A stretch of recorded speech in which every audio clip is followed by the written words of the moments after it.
wabarakatuh. Teman-teman, kita bertemu kembali dalam mata kuliah PPE. Kali ini kita akan membahas materi terakhir yang dikaji dalam mata kuliah PPE, yaitu CSR atau Corporate Social Responsibility. Nah, teman-teman pernah mendengar istilah ini, CSR? CSR memang istilah yang dikenal baru dalam 15 atau 20 tahun ke belakang. Jadi topik yang baru muncul sebagai konsekuensi dari lahirnya banyak bisnis dan perusahaan. Nah, sesuai dengan istilahnya, Corporate Social Responsibility atau tanggung jawab sosial perusahaan, materi ini atau ide ini terkait dengan apakah sebetulnya perusahaan memang punya tanggung jawab secara moral kepada masyarakat? Karena kita bahas dulu ya di awal bahwa perusahaan itu dasarnya adalah untuk bisnis. Dan untuk kepentingan bisnis tentu yang menjadi tujuan dari perusahaan adalah mendapatkan untung. Nah, apakah dalam proses perusahaan ingin mendapatkan keuntungan, dia punya tanggung jawab moral kepada masyarakat? Pertanyaan itu kemudian melahirkan ide tentang CSR ini, atau Corporate Social Responsibility. Tetapi tentu saja pembicaraan ini tidak akan selesai, dia masih bergulir terus didiskusikan. Pertanyaan-pertanyaannya kemudian adalah, apakah betul perusahaan memang memiliki tanggung jawab sosial dan moral kepada masyarakat? Lalu, jika perusahaan disebutkan memiliki tanggung jawab sosial dan moral kepada masyarakat, sejauh mana tanggung jawab itu harus dipenuhi? Nah, jadi, pertanyaan-pertanyaan itulah yang kemudian melahirkan konsep-konsep CSR ini dalam perusahaan. Misalnya, jika kita bahas lagi tentang etika profesi dan etika bisnis. Betul bahwa ketika kita melakukan sesuatu, ada aturan yang mengaturnya, termasuk dalam berbisnis. Sehingga pertanyaannya lagi yang muncul adalah, etika seperti apa yang bisa mengatur CSR? Atau sejauh mana pelaku bisnis itu harus bertanggung jawab secara moral dan sosial kepada masyarakat. Nah, pertanyaan-pertanyaan inilah yang berkembang terus-menerus sampai sekarang dan masih terus dibangun konsep-konsep tentang Corporate Social Responsibility ini. Jadi bagaimana perusahaan harus mengimplementasikan prinsip moralnya misalnya dalam perusahaannya. Dan juga bagaimana perusahaan harus bisa memberi manfaat kepada masyarakat, sejauh mana, caranya seperti apa, dan seterusnya. Nah, kemudian lama-kelamaan ide-ide tentang CSR ini dimanfaatkan oleh pemerintah untuk membantu program-program pemerintah yang membutuhkan dana besar, tetapi tidak tercover dalam anggaran belanja misalnya. Juga kepada perusahaan yang mereka memiliki program-program CSR, mereka akan dapat konsekuensi dengan misalnya pengurangan pajak. Jadi, dengan adanya konsep CSR ini, perusahaan nanti bisa berkontribusi kepada masyarakat dengan membantu negara, dan negara membantu perusahaan untuk mengurangi tagihan pajaknya ketika mereka memiliki program CSR. Barangkali teman-teman pernah menjadi panitia suatu kegiatan. Nah, pada saat merencanakan anggaran, biasanya teman-teman mencantumkan sponsorship dari perusahaan. Dan perusahaan yang ikut memberi sponsor dalam kegiatan kita, itu disebut perusahaannya sudah melakukan CSR. Dengan menjadi sponsor dalam satu kegiatan sosial, maka tagihan pajak dari perusahaan itu bisa dikurangi. Itulah dasar dari konsep CSR. Nah, tetapi sebelum kita membicarakan CSR secara mendalam, maka kita harus mulai dulu dari mengenal apa itu perusahaan. Mengapa perusahaan harus punya CSR dan seterusnya. Ya, jadi kita bahas dulu apa itu perusahaan. Jadi, perusahaan adalah sebuah badan hukum. Perusahaan akan bisa berdiri jika dia punya legalitas dan disahkan secara hukum. Sehingga dengan adanya legalitas dan pengesahan secara hukum, maka keberadaan perusahaan itu akan dijamin oleh negara. Sehingga apapun yang terjadi pada perusahaan, maka negara akan ikut melindunginya. Nah, ada konsekuensinya ketika perusahaan memiliki badan hukum, ketika perusahaan adalah sebuah produk hukum, maka perusahaan memiliki hak-hak legal tertentu sebagaimana juga manusia. Jadi perusahaan punya hak-hak yang sifatnya pribadi, misalnya hak atas paten atau hak atas merek tertentu. Yang ketika hak ini dilanggar oleh orang lain, maka perusahaan akan bisa mendapat perlindungan dari negara. Selain memiliki hak, perusahaan juga karena dia punya legalitas, maka dia juga punya kewajiban legal. Dalam hal ini misalnya perusahaan harus menghormati hak legal perusahaan lain, yaitu dia tidak boleh merampas hak perusahaan lain. Lalu dengan kondisi ini maka kita bisa lihat sebetulnya perusahaan itu kurang lebih sama dengan manusia. Dia punya hak, dia punya kewajiban, dan dia dilindungi oleh negara. Ketika perusahaan sebagaimana manusia ini mengikuti etika, taat kepada aturan, maka keberadaan perusahaan ini akan dijamin. Nah, karena perusahaan berbadan hukum inilah, karena perusahaan dilindungi oleh negara inilah, maka perusahaan dituntut untuk memiliki tanggung jawab sosial. Dalam hal ini CSR tadi, ya. Nah, kemudian setelah kita paham apa itu perusahaan, kita juga perlu paham apa itu status perusahaan, supaya kita paham mengapa kemudian ide CSR menjadi muncul. De George membagi status perusahaan ke dalam dua aspek atau dua kualifikasi. Pertama, perusahaan sebagai legal creator. Dalam hal ini, perusahaan sepenuhnya adalah produk hukum. Perusahaan ada karena disahkan oleh hukum, disetujui oleh negara. Dan karena itu, ketika perusahaan berdasarkan kepada hukum, punya landasan hukum, artinya perusahaan diciptakan oleh negara dan perusahaan tidak mungkin ada tanpa negara. Nah, dengan adanya kondisi ini, maka negara dan hukum itu mengatur perusahaan, ya. Dan kita tahu negara dan hukum itu adalah ciptaan masyarakat. Maka artinya secara tidak langsung perusahaan juga adalah ciptaan masyarakat. Dan ketika perusahaan ini tidak lagi bermanfaat kepada masyarakat, maka masyarakat boleh meniadakannya, tentu saja melalui prosedur dan proses yang legal juga.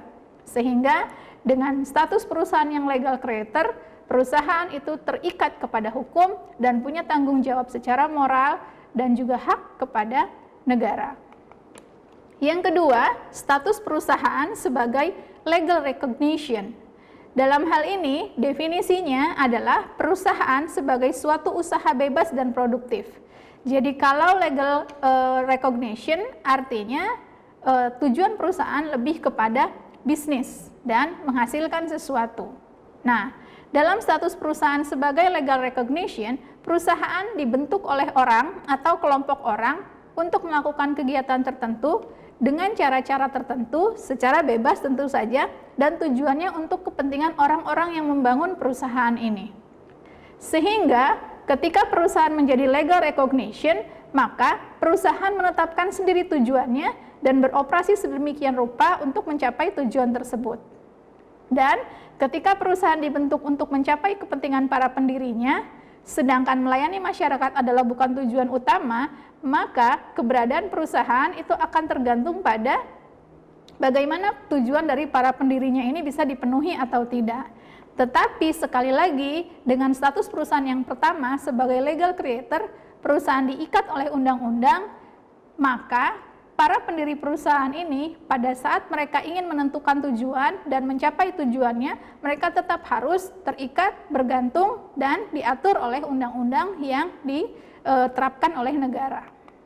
Nah, dengan dua status perusahaan ini, perusahaan sebagai legal creator dan perusahaan sebagai legal recognition, maka akhirnya melahirkan konsekuensi yang tadi kita bahas di awal, CSR. Perusahaan berbadan hukum, perusahaan diatur oleh negara, dan perusahaan bertujuan mencari untung para pendirinya. Tetapi dalam proses itu dia tidak boleh melawan hukum. Sehingga kemudian lahirlah konsep CSR. Setelah perusahaan mendapatkan kewajibannya, perusahaan juga harus memenuhi haknya. Setelah dia mendapatkan haknya, perusahaan juga harus memenuhi kewajibannya. Dalam hal ini, kewajiban untuk memberi manfaat dan keuntungan kepada masyarakat. Sehingga yang pertama, yang menjadi dasar mengapa perusahaan harus memiliki CSR adalah pertama, perusahaan dan seluruh karyawan itu merupakan bagian integral dari masyarakat. Ya, karena dibangun di masyarakat, dibangun oleh masyarakat, maka perusahaan dan karyawan itu menjadi bagian dari seluruh masyarakat. Dengan kondisi ini, maka setiap orang, setiap perusahaan, dia wajib punya kontribusi. Yang kedua alasan mengapa perusahaan memiliki CSR adalah perusahaan telah diuntungkan dengan bisnisnya. Ketika mereka misalnya perusahaan yang mengelola sumber daya alam, mereka mendapat untung dari pengelolaan sumber daya alam itu. Maka konsekuensinya dia harus juga membagikan keuntungannya ini supaya bisa dirasakan oleh masyarakat. Maka dibentuklah program CSR. Yang ketiga, mengapa perusahaan perlu memiliki CSR? Karena CSR merupakan komitmen moral bagi perusahaan untuk melakukan kegiatan bisnis yang tidak merugikan masyarakat. Ingat tadi, perusahaan diikat oleh hukum, sehingga mereka harus taat kepada hukum dan tidak boleh melanggar aturan negara. Nah, sehingga dengan adanya CSR, dianggap perusahaan itu memiliki komitmen moral untuk membantu masyarakat. Dan yang keempat, mengapa perusahaan harus memiliki CSR? Karena dengan adanya CSR, perusahaan bisa menjalin hubungan sosial dengan masyarakatnya. Ketika perusahaan dirasakan manfaatnya, memberi kontribusi kepada kehidupan masyarakat, dengan demikian keberadaan perusahaan ini akan diterima oleh masyarakat. Dan diharapkan usia perusahaan ini akan terus maju, berkembang, dan terus memberi manfaat kepada masyarakat. Nah, tetapi teman-teman, selalu dalam kehidupan kita itu akan ada pro dan kontra. Ada yang setuju dan ada yang tidak setuju. Demikian juga dalam konsep CSR. Tidak semua perusahaan, tidak semua pihak mendukung adanya CSR. Dalam hal ini kita akan bahas siapa saja atau apa saja alasan yang mendukung dan menolak CSR. Kita bahas yang pertama, argumen-argumen yang dikemukakan oleh mereka yang mendukung CSR. Yang pertama, CSR harus ada karena satu, kebutuhan dan harapan masyarakat semakin berubah. Jadi kita lihat, ketika misalnya dalam persaingan bisnis modern, pelaku bisnis tidak boleh hanya memusatkan perhatiannya kepada keuntungan saja. Karena ketika perusahaan berdiri, itu masyarakat punya harapan kepada perusahaan itu. Misalnya ketika perusahaan itu berdiri, tetapi dia tidak memperlakukan karyawannya dengan baik, masyarakat itu punya hak untuk misalnya melakukan boikot kepada produk-produk yang dihasilkan oleh perusahaan itu. Katakanlah seperti itu. Sehingga dengan adanya CSR, bagi mereka yang mendukung program ini menganggap bahwa CSR itu akan memaksa perusahaan untuk tidak merugikan kepada masyarakat. Jadi CSR dianggap sebagai rambu-rambu supaya suatu perusahaan tidak merugikan masyarakat. Lalu yang kedua, mereka yang mendukung adanya CSR beralasan bahwa sumber daya alam kita terbatas. Jadi, perusahaan-perusahaan yang mendapatkan hak mengelola sumber daya alam, dia harus mempertanggungjawabkan dan memanfaatkan penggunaan sumber daya alam itu dengan sebaik-baiknya dan dengan bertanggung jawab. Sehingga untuk menjaga keberlangsungan usaha mereka, satu-satunya cara adalah dengan memaksa mereka memiliki CSR. Teman-teman misalnya pernah lihat ya, beberapa perusahaan air minum, beberapa perusahaan yang mengelola kayu, hutan, itu mereka melakukan satu program sosial untuk mendukung dan menjaga supaya sumber daya alam kita tetap ada dan tidak hilang, tidak habis. Jadi mungkin teman-teman juga tahu ya, ada perusahaan air, ada perusahaan tambang, mereka melakukan kegiatan untuk menjaga supaya sumber daya alam ini tidak habis. Itu adalah peran dari CSR. Lalu yang ketiga, argumen yang mendukung CSR adalah karena masyarakat berharap lingkungan sosial itu akan menjadi lebih baik. Ya, jika perusahaan menjaga sumber daya alamnya, jika perusahaan menjaga relasinya dengan karyawan, dan jika perusahaan menjaga relasinya dengan masyarakat, maka perusahaan ini akan dikatakan memiliki lingkungan sosial yang baik. Sehingga dengan adanya CSR, perusahaan dipaksa untuk menjaga hubungan sosialnya dengan masyarakat dan alam. Lalu, argumen selanjutnya, mengapa perusahaan perlu memiliki CSR? Dalam hal ini tujuannya adalah untuk melakukan perimbangan tanggung jawab dan kekuasaan. Jadi, karena dalam dunia bisnis, tidak semua bisnis dilakukan di kota besar. Bisnis juga bisa dilakukan di kota-kota kecil, bahkan di daerah-daerah yang terpencil. Sehingga dengan adanya bisnis di wilayah-wilayah tertentu, terjadi perimbangan tanggung jawab dan kekuasaan. Sehingga pusat dari kegiatan itu tidak hanya terjadi di kota besar saja. Dengan adanya perusahaan di kota kecil dan kemudian perusahaan ini memiliki CSR, maka perusahaan telah membantu masyarakat-masyarakat yang terpencil itu juga untuk maju dan berkembang. Jadi tidak hanya yang maju itu yang di kota besar saja. Kemudian argumen yang kelima, mengapa perlu CSR? Karena bisnis itu mempunyai sumber daya yang berguna. Biasanya dalam perusahaan mereka tidak hanya memiliki sumber daya finansial, tetapi mereka juga punya sumber daya manusia yang profesional dan di antara mereka banyak orang-orang yang ahli. Nah, dengan adanya sumber daya di dalam perusahaan, terutama sumber daya manusia yang hebat-hebat, yang cerdas-cerdas, yang pintar-pintar, maka mereka bisa dimanfaatkan oleh masyarakat untuk membantu masyarakat maju dan berkembang. Dengan adanya para profesional di dalam perusahaan dan kemudian para profesional ini berkontribusi dalam CSR, maka masyarakat mendapatkan manfaat dari keberadaan sumber daya yang ada di perusahaan ini. Dan yang terakhir, argumen yang mendukung CSR mengatakan bahwa perusahaan perlu memiliki CSR supaya keberadaan perusahaan ini bersifat jangka panjang. Ketika perusahaan memiliki CSR, keuntungannya juga dirasakan oleh masyarakat banyak, maka perusahaan ini akan memiliki citra positif di dalam masyarakat. Ketika masyarakat memandang perusahaan secara positif, maka keberlangsungan, perkembangan, dan kemajuan perusahaan itu akan bersifat jangka panjang. Masyarakat pun akan menjaga agar perusahaan ini tetap ada karena mereka merasakan manfaatnya. Nah, itu teman-teman argumen dari para pendukung CSR. Sekarang kita bahas argumen mereka yang menolak CSR. Mengapa CSR tidak perlu ada dalam perusahaan? Argumen pertama adalah tadi, satu, tujuan bisnis adalah mengejar keuntungan yang sebesar-besarnya. Sehingga menurut Miko J. Friedman, yang harus jadi perhatian utama perusahaan adalah bagaimana caranya mereka mendapatkan untung yang sebesar-besarnya. Itu artinya sumber daya alam harus digunakan secara hemat dan seefisien mungkin dan tidak boleh digunakan untuk hal lain. Nah, dengan adanya CSR, menurut mereka keuntungan perusahaan menjadi sedikit karena ada yang dialokasikan untuk tanggung jawab sosial kepada masyarakat. Itu argumen yang pertama. Yang kedua, mereka yang menolak CSR mengatakan bahwa tujuan-tujuan yang terbagi dalam CSR dan harapan-harapan yang terbagi dalam CSR justru akan membuat perusahaan menjadi tidak fokus. Sehingga menurut mereka, keberadaan CSR akan menimbulkan minat dan perhatian yang terbagi di dalam perusahaan.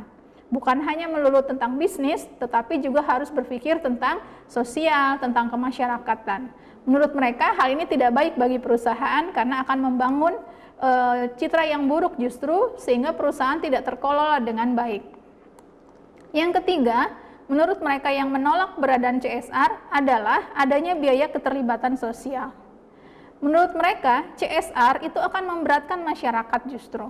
Jadi misalnya begini, satu perusahaan membuat produk tertentu. Nah, produk itu misalnya sebetulnya harganya hanya sekian rupiah. Tetapi dengan dimasukkannya program CSR, yang sekian rupiah itu bisa menjadi naik. Karena ada alokasi dana untuk CSR. Sehingga justru membuat satu produk menjadi mahal. Itu pandangan mereka. Jadi kalau misalnya mereka menghasilkan satu katakanlah makanan misalnya, harganya harusnya dihitung hanya harga produksi saja.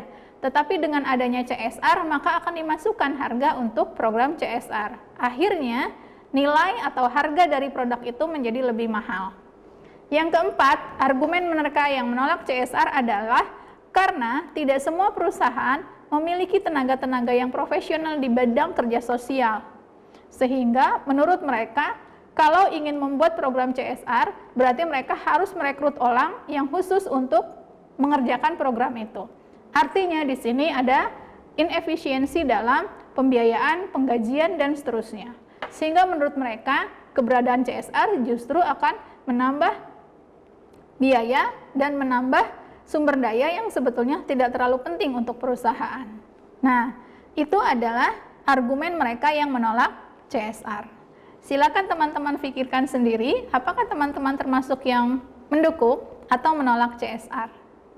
Baik, Untuk mata kuliah kali ini mengenai Corporate Social Responsibility atau tanggung jawab perusahaan atau CSR, kita tutup sampai di sini.